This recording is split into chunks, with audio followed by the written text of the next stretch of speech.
beautiful Sagittarian friends, and welcome to your horoscope for April of 2021. We're Sag this month. We're ending the pleasure peak a little bit of the fifth house, lots of expression. It's a very take the risk, live big. It's a very traditional house of the sun kind of energy. So we're leaving that vibration and moving more into the energy where you have to hunker down and pay a little bit more attention, a little bit more slow and steady into the arena of your health. So I am going to talk a lot about that in this particular forecast. But as another point to the sixth house, I'm also going to talk about how good it is for you if you are a freelancer or if you own your own company. This is a chance for you to really get your money and to get your relationships right so that this area of your life can be as successful as you would absolutely love it to be.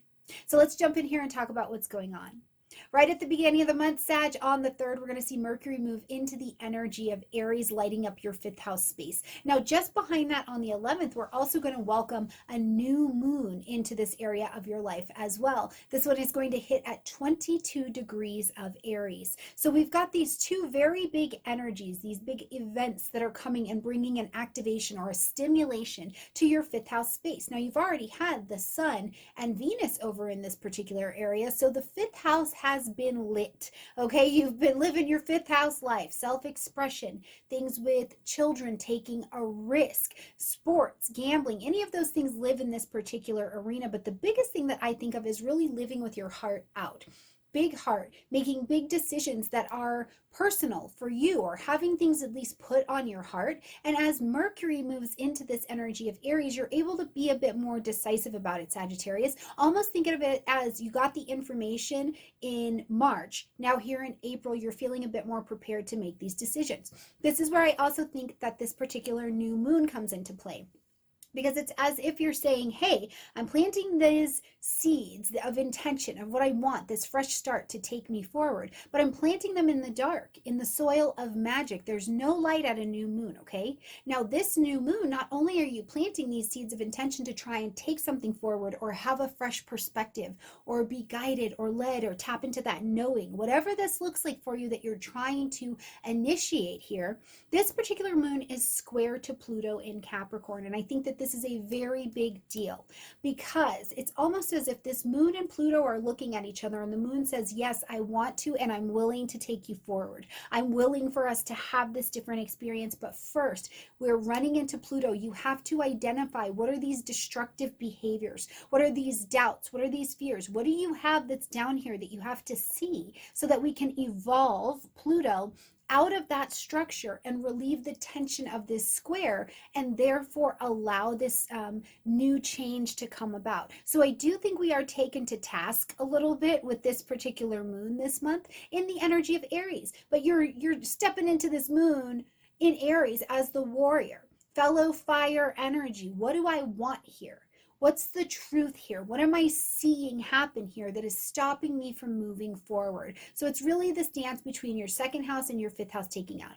Now, something else I will tell you too, for my parents or family members out there, this can be something where a child or someone in your life is having a hard time, and this is actually going to end up being quite expensive for you. This will be a costly one over this next 4 to 8 weeks, okay? So please let me know if that's you down below.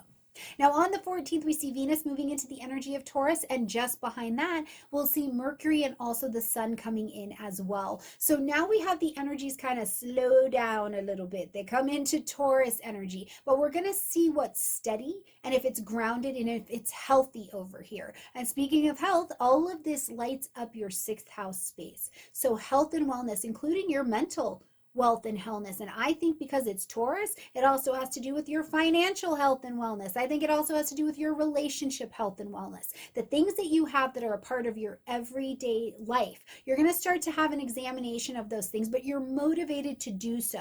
The Sun's bringing that light, heat, life, and motivation to the table. These planets are also over here in the vibration of Uranus in Taurus as well. So this area of your life has been becoming unrooted. The behaviors that that you've had, the beliefs, things that really were stopping the success of progress and growth have been uprooted and definitely been being brought to your attention. So now here in this sixth house, you're able to make some changes and see them for what they are, and then take some beautiful action. Now, at the same time, if you are a freelance person, I think it's gotten you out of your comfort zone and likely able to go out and allow, if you're looking for projects, you can find more of them this month, or you can have the initiative to know that you put out those resumes already. Now hold tight like a Taurus and let them come to you. And when they do come to you, demand your value. Do not take less because you need the job. Do not do that. Demand your value, especially if you're in the position to do so, okay? On the 23rd, we're going to see Mars move into the energy of Cancer, and this is going to light up your 8th house space. Mars is action, energy, movement, not particularly comfortable in the energy of Cancer, because Cancer's like, let's feel about it, and then we can do things. And Mars is like, no, let's just do it. You know what I'm saying? I just have the desire to do this. But where we do see Mars working out beautifully in Cancer in this 8th house space for you is that Cancer is a cardinal energy. It is a starting energy. So the fact that they're just going to go do something anyways, Mars is real on board with all of that. So for you in this 8th house, Mars shows up with the ability to tell you that whether it be with the home or the family or your own heart or your own home and your own foundation, where do you need to 8th house declutter?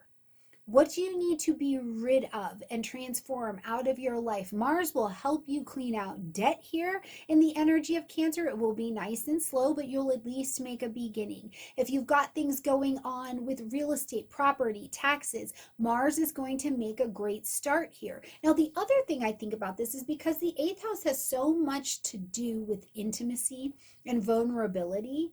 Mars in Cancer, you may be the first one to say this thing, or you may be the one who is bringing the conversation to the table, and you're allowed to allow that depth to come into your life and into your world. But I would ask you to think about it like this.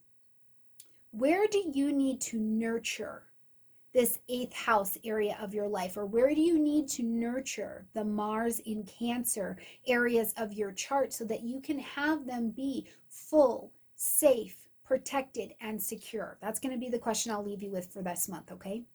On the 26th, we're going to have a full moon in the energy of Scorpio, so just one house behind you. So we light up the 12th house space at 7 degrees of Scorpio. Now, a full moon says that something needs to be ended, acknowledged, or adjusted. We need to make a shift here. So in the 12th house space, especially opposing this Uranian energy over in the 6th house, I think that you're asked to look at what things have been unrooted from the 6th house, and you're willing to shed them, or you're trying to shed them, or you're trying to get to the heart of them, but you're feeling a little bit stuck, like I can't fix everything. Or it's really good, you've got these options for projects, you've got these things going on in your life, and you're like, I can't take it all on at once. I think that this particular opposition for you says, just meet in the middle.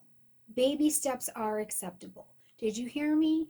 Baby steps to change here are acceptable. I also think that this full moon sheds a lot of light over anything that's been happening in that 12th house space that's been hidden, whether it be a beautiful creative poem that you've been working on and getting ready to launch out into the world as the upcoming months come, or it is a mental health challenge or something that happened from your past that you feel like you don't have closure on yet. In this opposition, you're going to close the gap and find what's in the middle, and then all of those energies are squaring Saturn, okay? And Saturn is like, well, this just is what it is. This is just what we do. This is how we do these things. But instead of being this taskmaster, I think that Saturn here is saying, I want you to explore. I want you to learn. I want you to let people in. I want you to let new information in so we can show you how to have this resolution to this opposition that you're experiencing in the first place. So where does that ring true for you, Sag? Where are you willing and practicing letting more information in? And maybe even it's esoteric information. Maybe are you new here to astrology? Is this helping you make sense of what's going on in your life?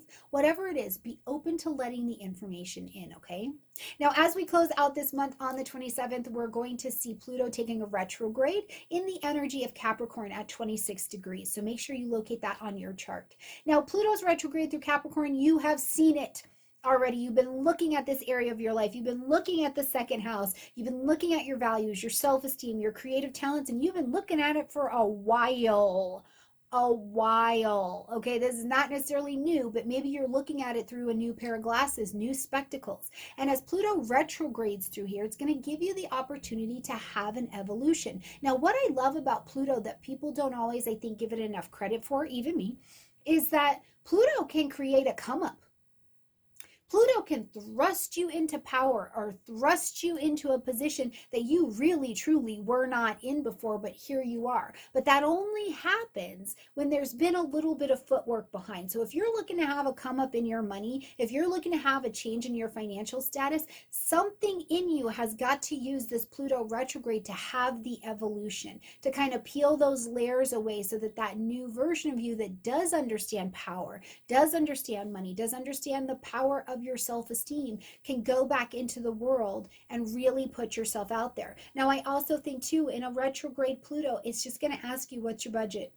What's your budget? What's your mental, emotional, spiritual, financial, physical budget that you are working with right now? And are those things in tandem and in alignment with something that is sustainable for you? And if not, they need to die off so that they can live in a different way, okay? My beautiful friends, I think it's got the potential to be a very good month. I look forward to seeing how you use it, what you do with it. Please let me know in the comment section down below.